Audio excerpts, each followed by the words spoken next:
మద్యం కుంభకోణం కేసులో YCP MP Mithun Reddy ED విచారణ ముగిసింది. హైదరాబాద్ ఈడీ కార్యాలయంలో మిథున్ రెడ్డిని సుదీర్ఘంగా ప్రశ్నించారు. మరింత సమాచారం మా ప్రతినిధి పవన్ ప్రత్యక్ష ప్రసారం ద్వారా అందిస్తారు.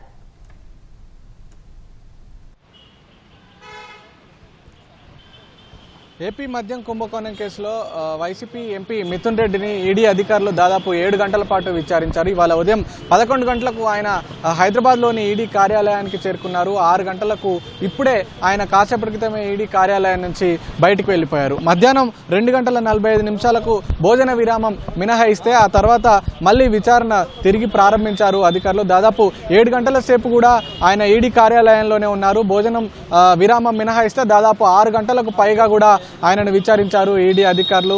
ఆయన వెంట పిఎల్ఆర్ ఆయన గ్రూప్కి సంబంధించినటువంటి చైర్మన్ చంద్రశేఖర్ రెడ్డితో పాటు ఆయన ముఖ్య అనుచరులు, వ్యక్తిగత సిబ్బంది వీళ్ళంతా కూడా ఈడీ కార్యాలయానికి ఆయనతో పాటు వచ్చారు. కానీ మిథున్ రెడ్డి ఒక్కరిని మాత్రమే లోపలికి అనుమతించారు. లోపలికి అనుమతించిన తర్వాత ఈ మద్యం కుంభకోణానికి సంబంధించినటువంటి వ్యవహారాలపై సుదీర్ఘంగా ఆయన్ని విచారించారు. నిన్న విజయసాయి రెడ్డిని కూడా విచారించారు. ఇవాళ మిథున్ రెడ్డిని విచారించారు. అయితే మద్యం విధానాలకు సంబంధించినటువంటి రూపకల్పన కావచ్చు, దాంట్లో తీసుకునేటువంటి విధానపరమైన నిర్ణయాలు కావచ్చు, వీటన్నిటికీ సంబంధించినటువంటి వ్యవహారాల్లో మిథున్ రెడ్డి కీలకంగా ఉన్నాడని కూడా ఇప్పటికే సిట్ అధికారులు గతంలోనే ఏపీ సిఐడి సిట్ అధికారులు తేల్చారు. అయితే దాదాపుగా 3,200 నుంచి 3,500 కోట్ల రూపాయల వరకు కూడా అక్రమాలు జరిగాయి, అవకతవకలు జరిగాయి. మద్యం కుంభకోణానికి సంబంధించినటువంటి ముడుపులన్నీ కూడా వివిధ అనేక మందికి కూడా ఈ ముడుపులన్నీ చేరాయనేటువంటి ఉద్దేశంతో ఇప్పటికే సిట్టు కేసు నమోదు చేసి దర్యాప్తు చేసింది. అయితే సిట్టు దర్యాప్తు చేసినటువంటి కేసు ఆధారంగా వివరాలన్నీ తెప్పించుకొని ఇటు ఈడీ కూడా ఈసీఐఆర్ నమోదు చేసి దాదాపు 33 మందిని కూడా నిందితులుగా చేర్చింది. దాంట్లో మిథున్ రెడ్డి కూడా ఒకరిగా ఉన్నారు. అయితే సిట్టు దర్యాప్తు చేసినటువంటి కేసులో దాదాపు 50 మందికి పైగా నిందితుల్ని చేర్చి సిట్టు కూడా దర్యాప్తు చేస్తుంది. ఈ కేసులో అనేక మంది కూడా అరెస్ట్ అయ్యి జైలుకి వెళ్లారు. దాంట్లో మిథున్ రెడ్డి కూడా ఒకరు. మిథున్ రెడ్డి కూడా దాదాపు 71 రోజుల పాటు అరెస్ట్ అయ్యి సిట్ కేసులో జైల్లో ఉన్నారు. మొట్టమొదటి ప్రజాప్రతినిధి ఈయనే అని చెప్పుకోవచ్చు ఈ కేసులో అరెస్ట్ అయ్యి జైలుకు వెళ్ళినటువంటి ప్రజాప్రతినిధి. అయితే ఇప్పుడు ఈ మొత్తం వ్యవహారాలపై ఇటు సిట్ ఇచ్చినటువంటి వివరాల ఆధారంగా కావచ్చు, అలాగే నిన్న విజయసాయి రెడ్డిని విచారించినటువంటి వివరాల ఆధారంగా కావచ్చు, ఇప్పటికే అనేక ప్రాంతాల్లో ఈడీ అధికారులు కూడా సోదాలు చేసి పలు కీలక ఆధారాలు సేకరించారు. ఈ అన్నిటి ఆధారాల ఆధారంగా ఇవాళ నిన్న విజయసాయి రెడ్డిని, ఇవాళ మిథున్ రెడ్డిని విచారించారు ఈడీ అధికారులు. అయితే సుదీర్ఘంగా కొనసాగినటువంటి ఈ విచారణలో అయితే అనేక కీలక విషయాలు రాబెట్టినట్టుగా కూడా తెలుస్తుంది. కాసేపటి క్రితమే ఆయన ఫార్మాలిటీస్ అన్ని సంతకాలు, దానికి సంబంధించినటువంటి సంతకాలన్నీ పూర్తి చేసి ఆయనను బయటికి పంపించారు. ఆయన ఇక్కడ నుంచి బయలుదేరి తన నివాసానికి కూడా వెళ్ళిపోయినటువంటి పరిస్థితి అయితే ఉంది.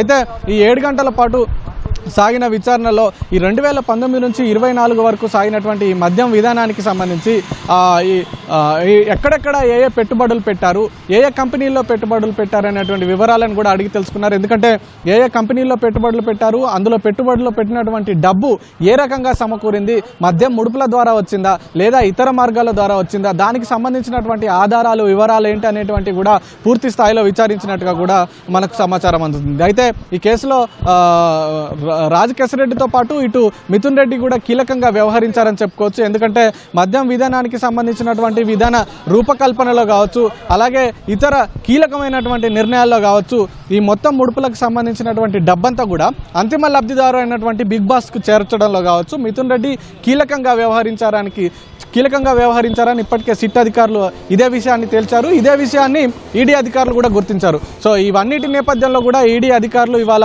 సుదీర్ఘంగా ఈ అన్ని అంశాలపై కూడా ప్రశ్నించారు. ఈ డబ్బంతా ఎక్కడికి వెళ్ళింది, అయితే సిట్ అధికారులు నమోదు చేసినటువంటి కేసులో దాదాపుగా ఈ నేరం అనేది ఎలా జరిగింది, ఎంతమంది దీంట్లో పాల్గొనున్నారు, ఏం జరిగిందనే పూర్తి విషయాలను సిట్టు దర్యాప్తు చేస్తే ఈడీ మాత్రం ఎంత డబ్బు స్కామ్ జరిగింది, ఈ డబ్బంతా ఎక్కడుంది, ఏ ఖాతాల్లోకి వెళ్ళింది, ఏ షెల్ కంపెనీల్లోకి మళ్లించారు, ఏ విదేశీ కంపెనీల్లోకి మళ్లించారు, ఎక్కడెక్కడ పెట్టుబడులు పెట్టారు, హవాలా మార్గం ద్వారా ఎటు తరలించారు, బంగారంపై ఎక్కడ వెచ్చించారు, పూర్తిగా ఈ డబ్బంతా ప్రస్తుతం ఎక్కడికి చేరింది, ఎవరు లబ్ధి పొందారనేటువంటి పూర్తి వ్యవహారాలపైనే ఈడీ అధికారులు అయితే దృష్టి సారించారు. ఇందుకు అనుగుణంగానే మనీ లాండరింగ్ యాక్ట్ నమోదు చేసి అయితే దర్యాప్తు చేస్తున్నటువంటి పరిస్థితి అయితే ఉంది. అయితే వీటన్నిటి విషయాలపై మిథున్ రెడ్డి నుంచి కొన్ని కీలక విషయాలు సేకరించి అయితే ఆయన వాంగ్మూలం కూడా నమోదు చేశారు. దానికి సంబంధించి ఇటు పిఎల్ఆర్ కంపెనీ, ఆయనకు సంబంధించిన మిథున్ రెడ్డికి సంబంధించినటువంటి పిఎల్ఆర్ కంపెనీ ఏదైతే ఉందో ఆ కంపెనీకి సంబంధించి సంబంధించినటువంటి లావాదేవీల వివరాలను కూడా మిథున్ రెడ్డి ఈడీ అధికారుల ముందు